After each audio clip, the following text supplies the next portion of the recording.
Hi guys, it's been a long time since I posted anything on this channel. I mean, it's roughly a month ago since I last posted a video, and it's a ID80 V2 sound test. Alright, so I'm just back here to just say thank you very much for subscribing to my channel. I honestly do not know what to say besides thank you, and thank you.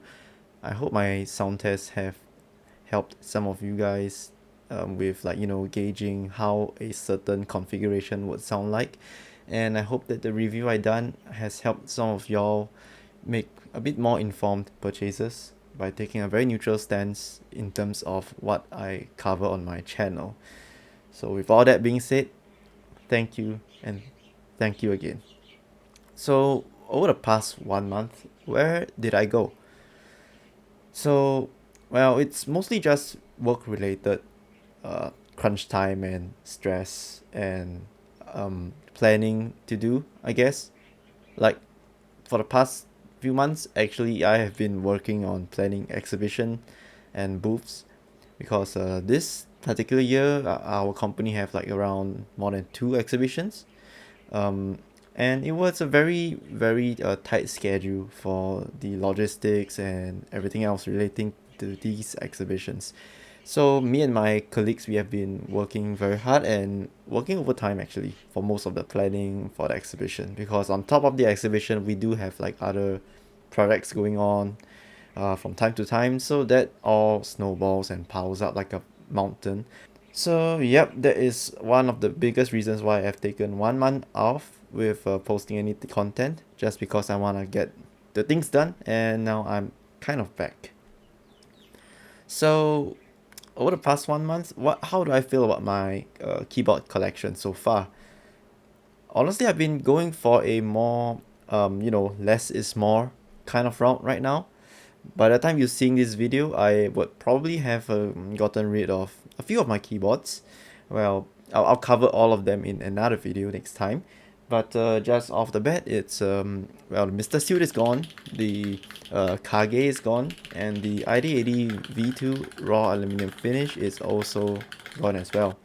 That's another story which I will get into, and the current ones that I'm keeping, such as the Tomo right there and the 7V here. Um, I also have a video on why I'm keeping these two boards as well as the other boards I have lying around. So that will be a content that will be planned for in the future.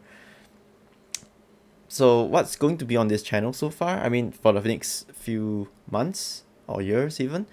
Well, honestly, I'm going to start to pivot to actually budget boards for review and content creation, because I realized over the past 1 year or so, the whole market, like the average spending for like a board itself, has been going lower and lower and lower.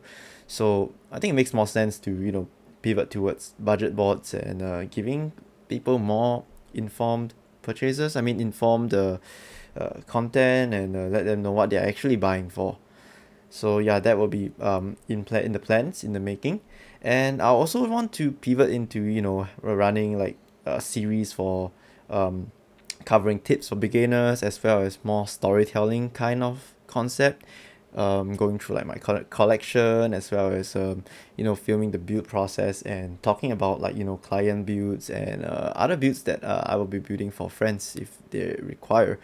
So yeah, with that said, it's gonna be less of a sound test, more, I mean, like lesser sound test moving forwards, and maybe a few other content on other things that I am also interested right now. So some of these things are probably like, I mean, you can see here, watches. Actually, I have been getting into really budget watches right now.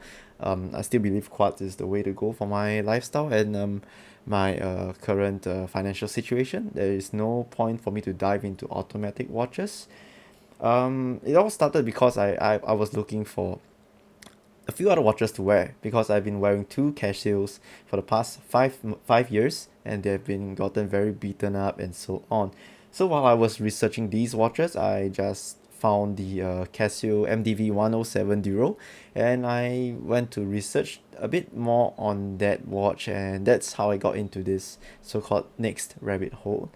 And this is one of my newer purchases, which is a used Seiko. This is a Seiko that is probably running on the 7N42 quartz one jewel movement, and um it's alright, I guess. I paid like 90 Singapore dollars for this used, and it looks mint condition. Um, sapphire crystal, 100-meter water resistance, and a very reliable quartz movement that's gonna last for another 20 years to come, I guess.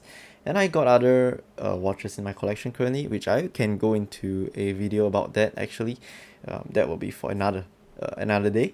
But mostly it's just budget watches and mostly Japanese brands. I have no interest in trying out Swiss watches actually, or even European or American brands like Timex or Tissot or whatever. I have no interest in that at the moment.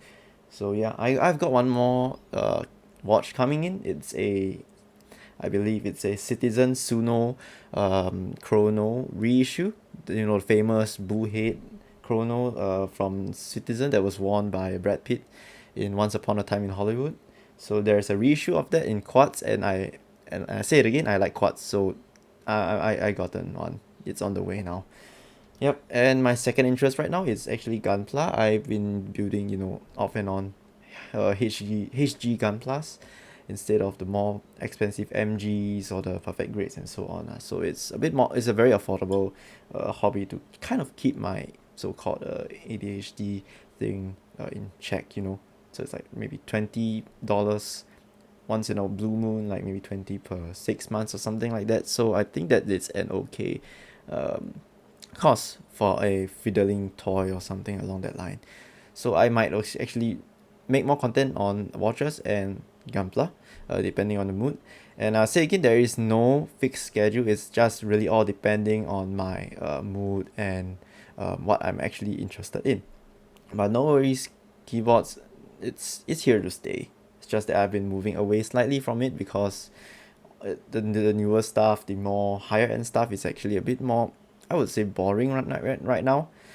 Like all of the things I've seen is just TGRs collaborating with designers or vendors here and there, releasing like limited quantity products, which it doesn't really help out with the supply and demand of TGR boards. It would be much better if TGR Sam do something like what Geon is doing, which is pumping out a lot of units just to lower the second-hand market prices. That's a totally other conversation, and that is also part of a video that I have in the plans right now, which is the state of the hobby and the state of the second-hand market in the hobby at the moment. So yep, that is all. Once again, thank you for supporting my channel, and thank you for watching my videos. Alright, that's it. Thank you and cheers. See you in the next one.